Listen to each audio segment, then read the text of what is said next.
Bonjour René, c'est ton jour mais on s'en fout, c'est ça? Non, non, c'est pas ça, c'est que c'est tous les ans la même chose.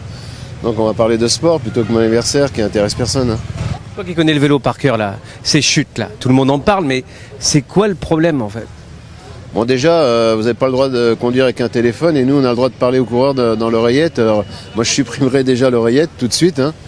Donc laissons faire les coureurs, cultivons l'intelligence, cultivons les groupes. Développons le capitanat dans les équipes pour qu'il y ait le conflit générationnel, puisqu'un jeune coureur de 21 ans, 22 ans, sait très bien qu'en faisant l'intérieur, en faisant tomber, il peut aller chercher un contrat à 1 million.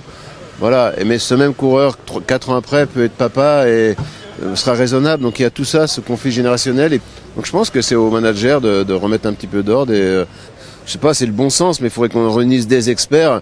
Nous sommes les acteurs. Le Tour de France est la plus belle pièce de théâtre qu'on peut nous offrir. Et puis il y a un gouvernement qui dirige tout ça. C'est à lui de trouver des solutions. Mais c'est pas des coups de rustine, c'est pas des coups. On en parle sérieusement.